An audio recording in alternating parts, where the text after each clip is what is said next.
Siguiendo la trayectoria de Abraham, en la Biblia, video número 42. Siguiendo la trayectoria de Abraham, es una serie de videos, donde se detalla lo que la Biblia enseña acerca del patriarca Abraham, desde el capítulo 11, de Génesis, hasta el capítulo 25. Se detalla, versículo por versículo, comenzando en el capítulo 12. En este video de hoy, vamos a estar meditando acerca de Génesis 16:1, y acerca de Génesis 16:2. Comenzando con Génesis 16:1. Génesis 16:1, dice, Sarai mujer de Abraham no le daba hijos, y ella tenía una sierva egipcia, que se llamaba Agar. Génesis 16:1. Los detalles de Génesis 16:1. Este versículo nos habla de Sarai, la esposa de Abraham, y nos habla también de Agar, una sierva esclava de Sarai. Esta esclava era sin duda, parte de los criados y criadas que Abraham recibió, en Egipto, ver Génesis 12:16. Como sabemos, ya para esta altura, Abraham se encontraba en la tierra prometida, pero aún no tenía hijos. Este capítulo 16 comienza señalando esta circunstancia adversa de Abraham y de su esposa Sarai. Esta tendría para entonces unos 75 años de edad, y la esterilidad natural de ella, no le había permitido tener un primer hijo, o hija. En la actualidad, una mujer ya a esa edad, normalmente ya ha perdido la esperanza de tener, aunque sea un solo hijo natural de sus entrañas. De modo que Sarai con 75 años de edad, no le había dado un hijo a Abraham. ¿Cómo se iba a cumplir, entonces, cierta promesa que ya Dios le había revelado a Abraham, de que él iba a llegar a tener una descendencia numerosísima? Es lógico pensar que, para esta ocasión en esta historia de la Biblia, Dios todavía seguía en control de todos los aconteceres de Abraham y de su esposa Sarai. Pero la verdad era que todavía la condición de Sarai, seguía siendo que ella, hasta ese punto de su vida, era una mujer estéril. Según las ideas de la época de estas escenas bíblicas, la esterilidad era la peor desgracia que le podría suceder a una mujer. En los tiempos de Abraham, era socialmente aceptable que los hombres podrían tener tantas mujeres como pudieran mantener. Sin embargo, Abraham solo tenía a Sara y su mujer. Eso era sorprendente, ya que Abraham era muy rico, ver Génesis 13:2, y todavía más sorprendente, porque su mujer resultaba ser estéril.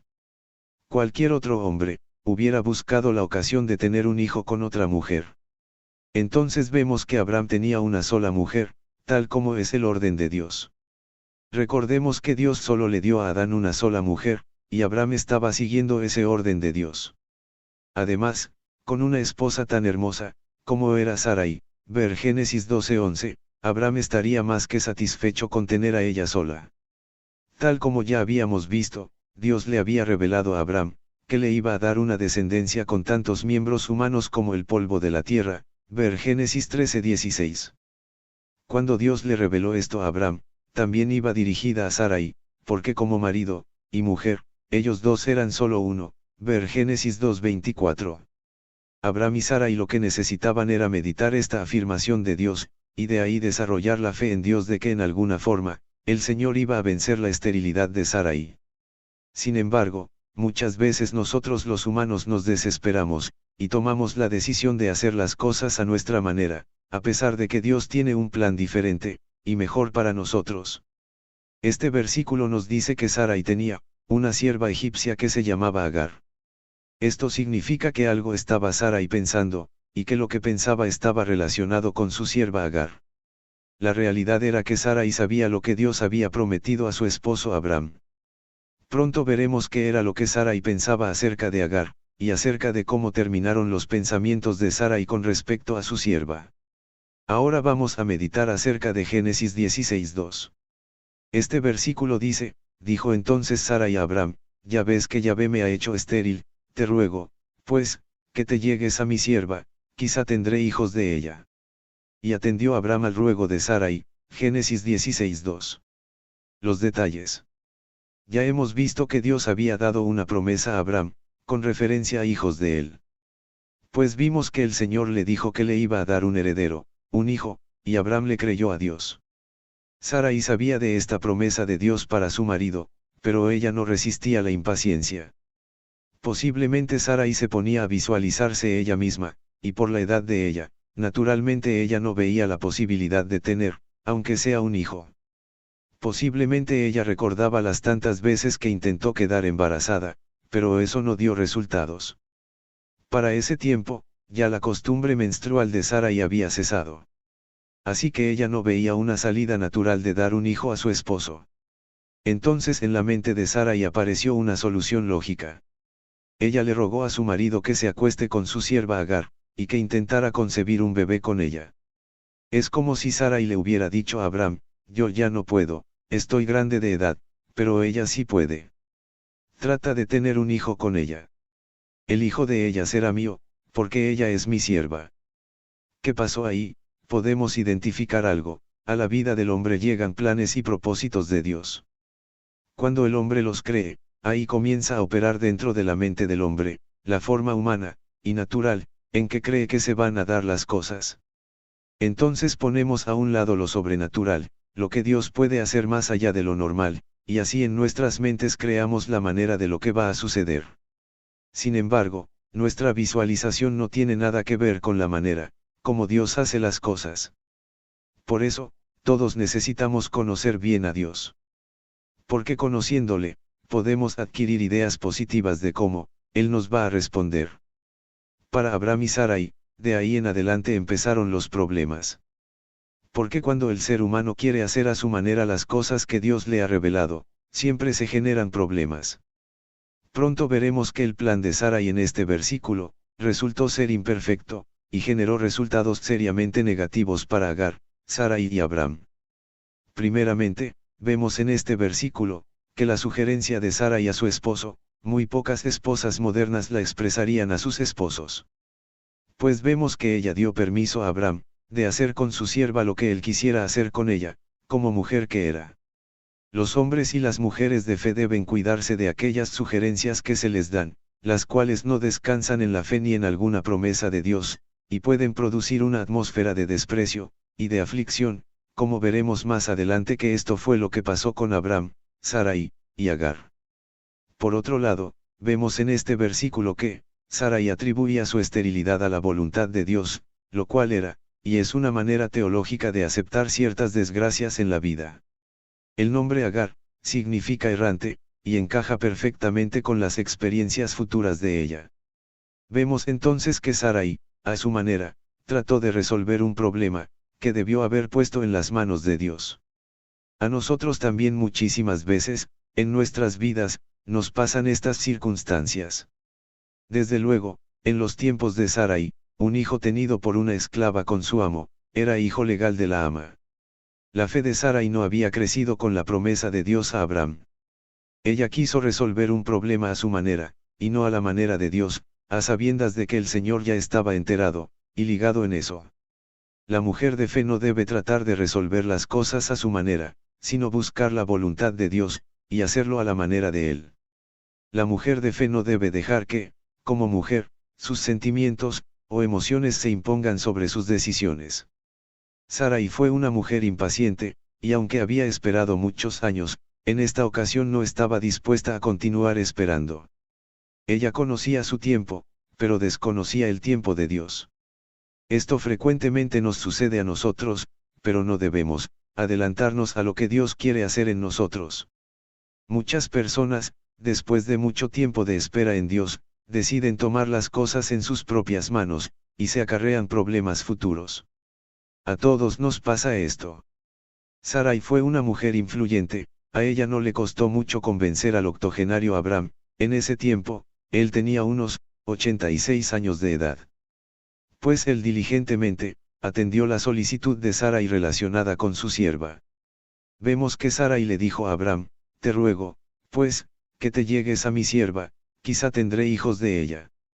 Sarai animó a Abraham a tomar parte en una costumbre de una madre sustituta, de esos tiempos. Según la costumbre, el niño se consideraría el hijo de Abraham y Sarai, no de Abraham y Agar, porque ésta era una esclava, sierva de Sarai. Notemos que Sarai usó la palabra, quizá, lo cual claramente indica que en el corazón de ella no había una garantía de lo que iba a suceder, después de Abraham conocer, Génesis 4:25, a Agar. Siendo Sarai su esposa, ha de esperarse que ya Abraham le había hecho saber a ella, que Dios le había dicho, que un hijo de sangre de él y Sarai, sería el heredero, en Génesis 15:4. ¿Acaso pidió Sarai a Dios en oración, una aclaración acerca de ese hijo heredero? Parece que no. Ella simplemente razonó que, conociendo a Abraham a Agar, lo lógico era, que su sierva resultara embarazada de su marido. Hoy sabemos bastante acerca de esa costumbre, la de una madre sustituta de esos tiempos, en base al hallazgo de ciertos textos antiguos que nos aclaran que, según los usos socialmente aceptados de la época, una mujer estéril podía utilizar una esclava para darle a su marido un hijo que fuera su heredero. Así que, aunque la costumbre suena moralmente extraña, no tenía nada objetable para la cultura de aquellos tiempos. Sin embargo, hay ciertas cosas que debemos notar. En primer lugar, Sarai le dijo a Abraham, ya ves que Yahvé me ha hecho estéril. Era normal en esa época, la presunción de la esterilidad, en caso de que el matrimonio no tuviera hijos, fuera atribuida a la mujer. Eso ya era muy evidente desde hacía años, tanto para Abraham como para Sarai. Por lo tanto, en esta declaración de Sarai, después de tanto tiempo, fue inevitable ver una cierta frustración en las palabras de ella. ¿Hay algún tipo de reproche a Dios en las palabras de Sarai? Ella dijo, Yahvé me ha hecho estéril. Es fácil pensar que, en el fondo de su corazón, como les sucede a tantas personas ante una situación desgraciada, Sarai parece que no podía evitar culpar a Dios de su esterilidad. Así, ella se olvidó de la santidad de Dios. Cuando nosotros nos olvidamos de que la santidad de Dios, le impide a Él, hacer cualquier cosa injusta con cualquiera de sus criaturas, empezamos a abrigar en nuestro corazón, dudas acerca de la bondad de Dios hacia nosotros. Cuando esto sucede, se tambalea la fe, y abrimos las puertas al pecado. Esta escena de Abraham y Sarai, nos recuerda poderosamente, a Eva, dudando implícitamente en Génesis 3, de la bondad de Dios en el jardín del Edén, y sugiriendo luego a Adán que tomasen un camino alternativo al de la confianza en Dios. Con esto, aquí se pone de relieve la necesidad de tener fe en Dios, de esperar en Él, de confiar en su voluntad, y sobre todo, en la soberanía divina en el drama de la redención. Es que el plan de Dios se desarrolla, no en base a los esfuerzos, méritos, o poder de nosotros, sino solo en base a la misericordia, y poder extraordinario de Dios, obrando en los hombres, porque es Dios quien hace posible, lo que es imposible para los hombres. ¿Cuántas cosas modernas que hoy usamos, eran imposible tenerlas tiempos atrás? Por eso Jesús recordó esto, en una ocasión a sus discípulos, en Lucas 18:27. Tenemos que estar conscientes del deseo de Dios de recordarnos la necesidad de la fe en Él, Marcos 11:22. Por eso estos hechos en las vidas de Abraham y Sarai, nos ayudan a recordar que, cuando nos apartamos de la fe en Dios, e intentamos introducir nuestras propias soluciones en nuestra relación con Él, lo que hacemos es complicar las cosas. El versículo nos dice, y atendió Abraham al ruego de Sarai. Ella hizo algo que va en contra de la naturaleza de las mujeres, y fue que ella entregó su marido a otra mujer. Quizá ella hizo eso porque había escuchado la promesa de Dios, que Abraham sería padre de muchas naciones, pero que pensaba que ella misma era lo que estorbaba el cumplimiento de esa promesa de Dios. Quizá ella intentó ayudar a Dios, y por eso buscó que su marido se allegara a su sierva. Louis Hinsberg, un estudioso del judaísmo, cita una tradición judía que dice que, antes de que Abraham y Sarai se fueran a vivir a la tierra prometida, ellos veían la esterilidad de Sarai como un castigo por no estar viviendo en la tierra prometida. Pero para esta escena de Génesis 16:2, en la vida de ellos, ya habían vivido 10 años en la tierra prometida, y todavía no tenían hijos. Sarai probablemente sintió que era hora de hacer algo, y por eso decidió usar una madre sustituta. Aunque esta costumbre de madres sustitutas era común, y aceptada en los tiempos de ellos, eso no significaba que en el caso de ellos, Dios estaba dirigiendo a Abraham y a Sarai, a que hicieran eso. Que Dios bendiga a usted ricamente.